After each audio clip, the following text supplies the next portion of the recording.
Most Grand Theft Auto 6 videos are all saying the same thing. Big map, better graphics, two protagonists, most ambitious Rockstar game ever. And sure, all of that is true, but buried under the court documents, the Rockstar acquisitions, verified leaks, and some very strange reporting are rumors that almost nobody is talking about. I'm talking about the things that would completely change how Grand Theft Auto actually plays, especially online. So instead of recycling the obvious, today we're digging into the rare GTA 6 rumors, the ones that explain why this game has taken so long to develop, and the insane future that Rockstar might really be building towards with this game. One of the most recent rumors about GTA 6 has been the 32 online player mode, but that's not really that crazy considering GTA 5's online multiplayer features 30 players and 2 spectators. The 32 player count was leaked from Rockstar's own court documents. They mentioned that former employees, which they ultimately fired through a Discord scandal, were discussing a top secret 32 player online project in a Discord server. When you combine this with several insider reports that claim that Rockstar is aiming even higher than this, potentially 64 to 96 players, it changes how you think about the online experience.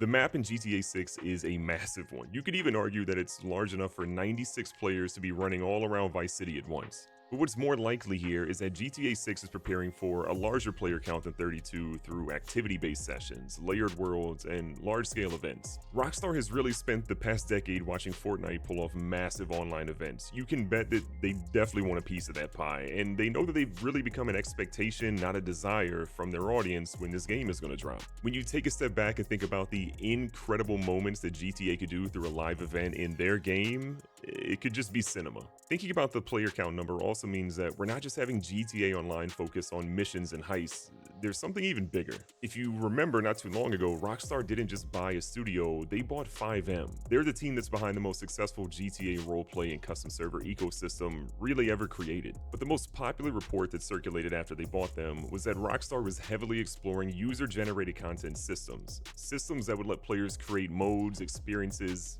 and even persistent worlds. See, Grand Theft Auto 6 isn't just a game to Rockstar, it's a platform. They are now competing with Roblox and Fortnite, whether you want to believe it or not. Those are two games that have taken over since GTA 5 launched, what feels like a million years ago. What Grand Theft Auto 6 is really focusing on is monopolizing your time, and that's why one of the heavily rumored features makes so much sense to me, an in-game social media platform.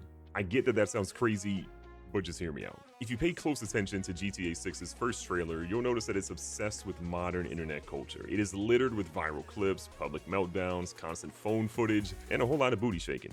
The strongest rumor here really is that Rockstar is working on an in-world social media feed, a place where clips, screenshots, in-game events and moments are going to circulate inside of the game world. Imagine this, you rob a store, as you speed away, you hit another player and kill them in-game, somebody records it, that clip shows up in-game, maybe NPCs even reference it, your notoriety would then grow. But what if it's not just about moments like that? Rockstar could be rewarding people who pull off crazy stunts and wild moments with a following in the game. Yeah, you heard me right, the ability to follow other people in the game and grow your social media inside of GTA. Much like real life, your following on their in-game social media platform could lead to more access in the game, even with NPCs. This is a system that would also perfectly pair with another under-discussed rumor, built-in clips and screenshot tools. People have made literal movies in Grand Theft Auto before. These are tools that have typically required you to have a PC and mod the game to some degree before.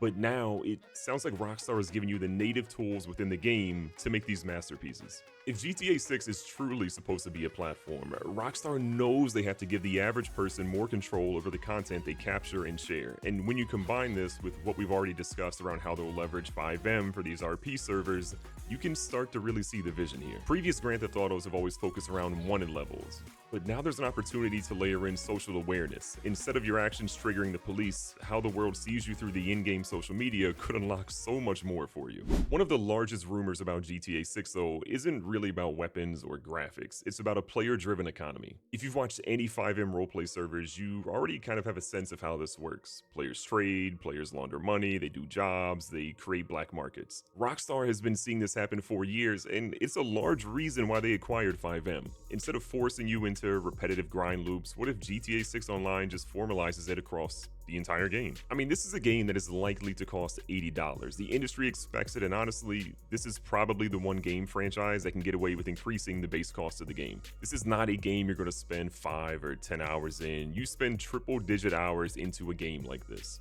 It has been well over a decade since the last GTA launch, and Rockstar knows that this game is going to be poised to become a big platform. And while the $80 price tag might be controversial for some people, the rumor change to how weapons work in the game, I think, could be even more controversial for people. Grand Theft Auto 6 is reportedly moving to a limited weapon carry system. The rumor states that weapon weight matters more, and you'll be using things like a duffel bag or your trunk of a vehicle to actually store your weapons. And when you think about it, if you played Red Dead Redemption 2, this would be really similar to what players in that game ultimately had. Red Dead Redemption 2 limited how many weapons you could carry on you, and it also had you store the weapons on your horse, so you can kind of see the parallel. It's also rumored to be having the weapon familiarity system brought over. The more that you use a weapon, the better your stats with that weapon or weapon type will ultimately become. This to me means that combat would slow down, which when you factor how chaotic and insane GTA Online is, I feel like that could be a good thing.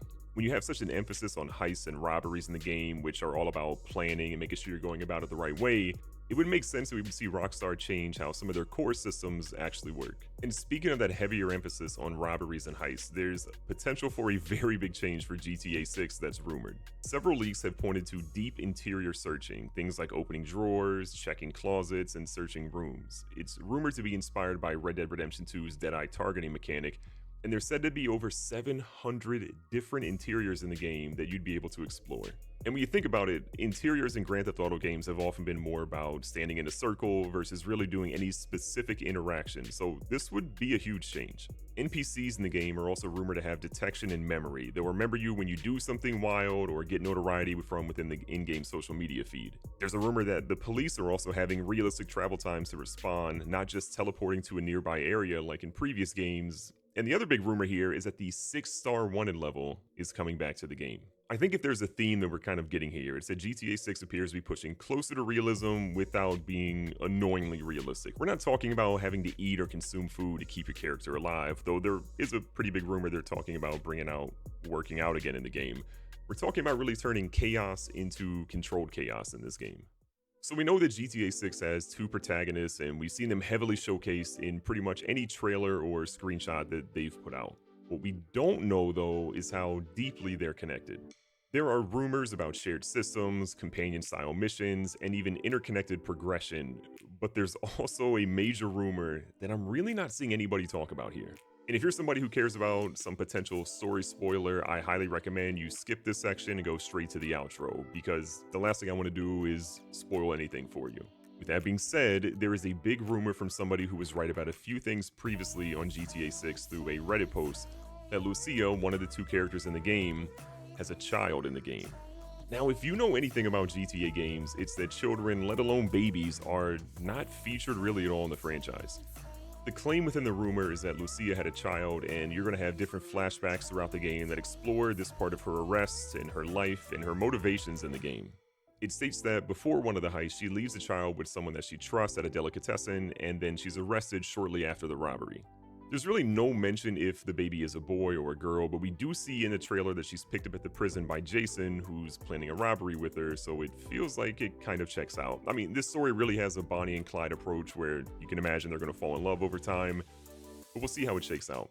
Ultimately, though, if this is true, this, in my opinion, would push GTA storytelling into territory that Rockstar has never really explored before. None of this is guaranteed, but when you connect the core documents, the Rockstar acquisitions, verified leaks, and consistent reporting, it becomes extremely clear about one thing. GTA 6 is not a sequel. It's really Rockstar rebuilding the entire foundation of Grand Theft Auto to make something that's going to last for a long time.